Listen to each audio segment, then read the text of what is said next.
we got a big problem with the tyres. So they couldn't last 8 laps in Vienna. Now they want the guys to run 20 laps here. It's not going to work. I think by the end of the night there will be 5 cars in the final because there's no tyres available. And they want to give a show. You're not going to give a show with cars with no rubber. The car wasn't fantastic because the tyres were terrible. Hopefully we're not going to have the same problem, the same issue today. I'm running a very, very old tyre today, so I don't know how it's going to hold up. I don't know if we're going to make all the races, so we'll have to see. Sprint car racing on the pavement just has not made the comeback yet, but it feels like there's more and more races and more cars, and people's opinion on it is starting to change just a little bit. You know, you'll hear a lot of guys be like, well, asphalt's just for getting to the racetrack. Personally, I really love the asphalt. I think a sprint car racing is 2 whole different, sides to the same story. Everybody knows the dirt side and how chaotic and radical it can be, but nobody knows the finesse it takes to be good on the pavement. I had a bit of problems with the car on that side, sorting out fueling problems. We still are busy with that, but just got to put some gear into it, but it will be fine. Yeah, I think it's very good for the sport. They must do it more often and get more people involved.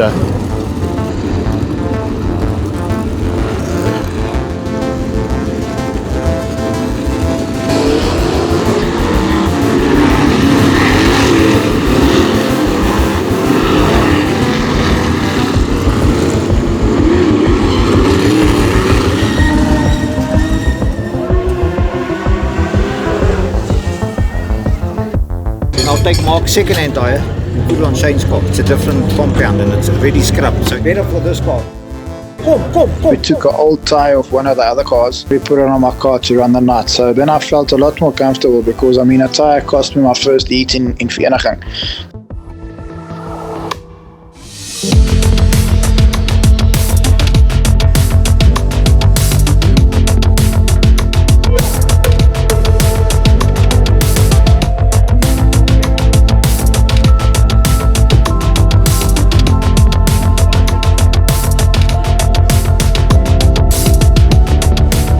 There was some competitiveness in the air.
Last week was a sprinter team.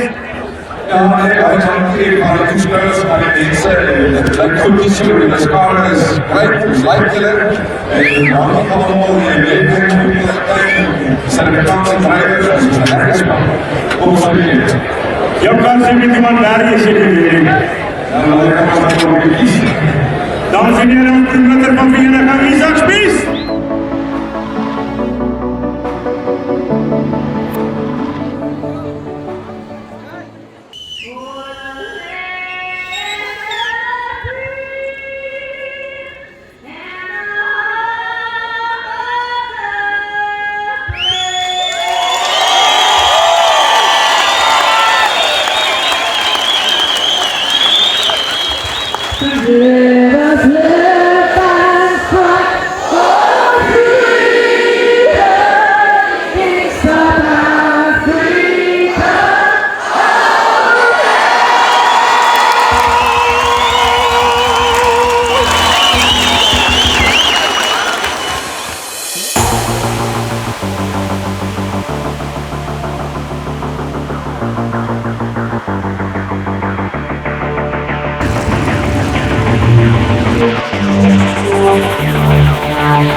they targeted me because obviously I was quick and anything. So, sitting in the car and sitting on the stands is two different opinions.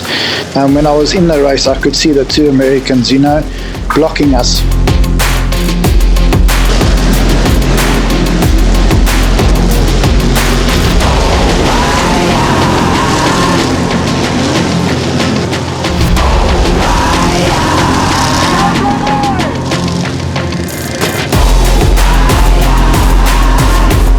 Because we were so much quicker and they were battling on that track.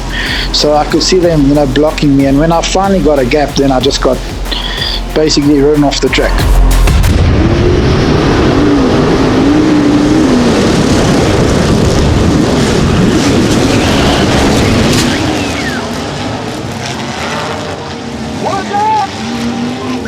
It definitely was, everybody come out with something to prove.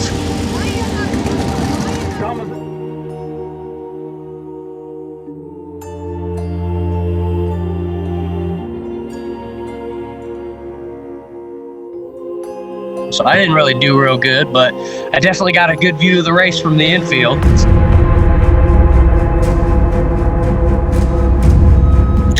I don't feel like there was any tension. It's good hard racing. They drive different than we do over here. We went into the corner, he didn't give me space into the corner. So he tagged me into the corner, which upset the car. Got it under control again without going sideways. At the corner, he tagged me again. If you get inside of me, I'll give you a lane, but I'm not going to give you any more. And when you throw it in there sideways, you need a lane and a half to 2 lanes to make that car turn the corner. His view was probably I was sideways. My view was I was in straight and I got tagged twice in one corner. They're going to bump and push around the South Africans, and I think they actually came second in it because they got it back.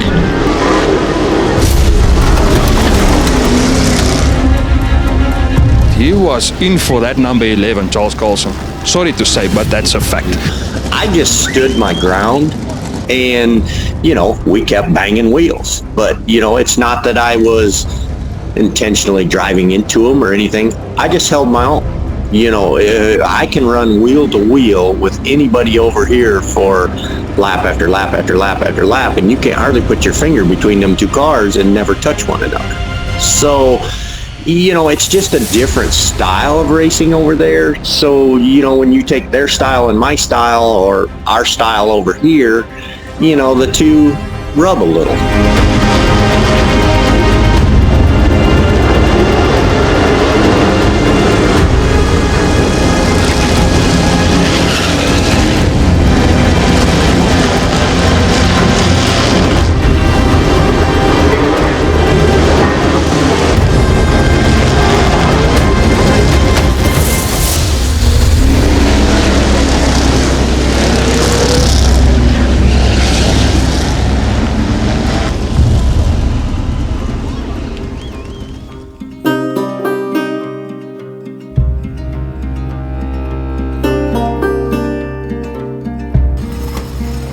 The Americans were definitely not the same guys that we raced against in Vereniging. I'm sure there were things said that wasn't true, so that's where the tension started.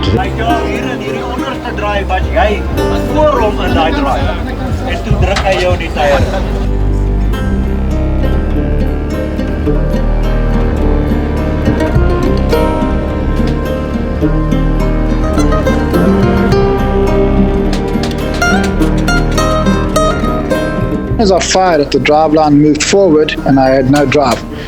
Luckily, there was enough time for me to rush and jump in the spare car. It was okay. We tried to put a car on the track to fill up the show and just keep the show going, because at the end of the day, it's all for the guys in the stands. Back of the backboard, James Carlson, what's that 21 of Brian Tyler on the outside, these one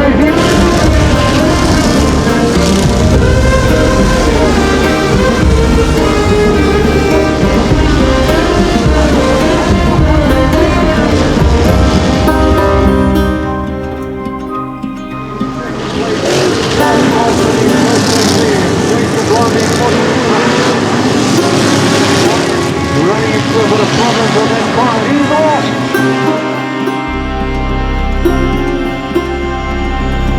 die atmosfeer was bad hierso en ewen op die racetrack kon ons sien, jy weet, dit is nie dieselfde as in vereniging gewees nie. Hulle idol ontspook op die dag laps man. Luister, hy was reg, ek weet nie nou wat so. Dit moet maar,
I tagged JP and we buggered up a tire, so I was unable to go any further. But it is still Charles Colson Jr.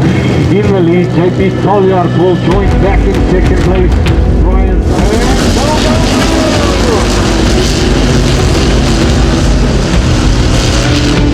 right, Charles Colson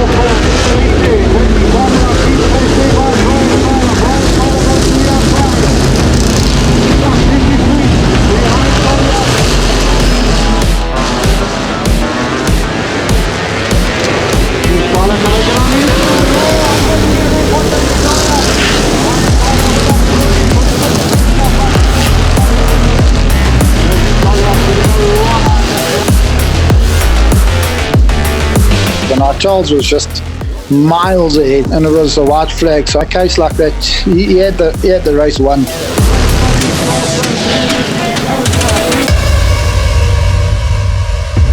I heard a bloody loud thump, and I looked around, and Charles in the wall. I was like, "What the hell happened?"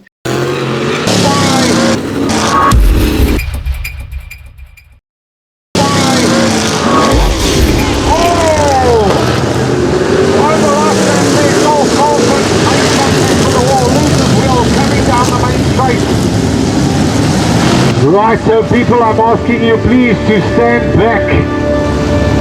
Everybody stand back from the fence there. We're just going to check this man if he's okay.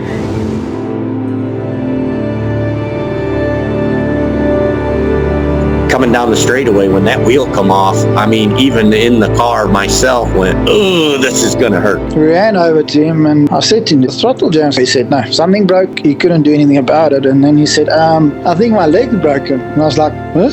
And I looked down and his leg was broken. So I said, just sit the hell down. You know, we got Charles out the car, and the whole group, the whole team, our team, stood together to load the car and get all his stuff right and get his daughter and his fiancée to the hospital and stuff safely.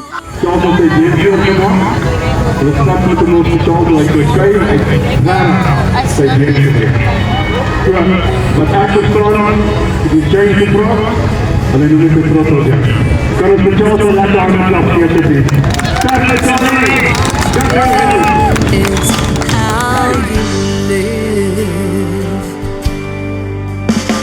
So go to the ball games, go to the ballet, go see your folks more than just on the holidays.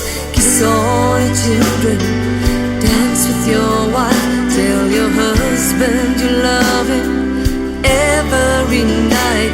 Don't run from the truth, 'cause you can't get away. You're a passenger at that stage, so no matter what you do, there's only one result. Just face it, and you'll be okay. Turn out the music. I broke my breastbone, I crushed my patella in my knee, and I broke my back at 2 places. I'm glad he come out of it with no more injuries than he had.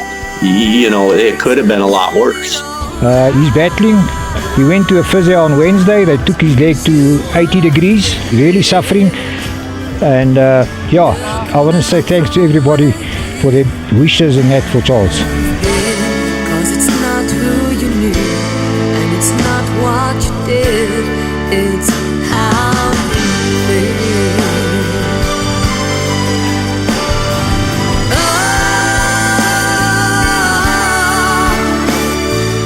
It didn't matter to me if they gave me first or second.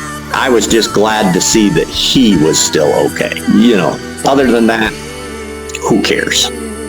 That's good. Only the leg's taking a bit of time. That needs another operation to remove the wires and the stuff, but no, we're getting there slowly. That was quite a bad experience. You know what? We don't want to see each other get hurt in these cars. You know, it's quite dangerous. So you'll come back. You know what? That's one thing of the Carlsons. They come back stronger. Make peace with God, make peace with yourself. Oh yeah. 'Cause in the end, there's nobody else. Turn on the music, turn it up loud. Take a few chances, let it all out. You won't regret it. Looking back from where you have been, 'cause it's not who you knew, and it's not what you did, it's how you live. 'Cause it's not who you knew, and it's not what you did, it's how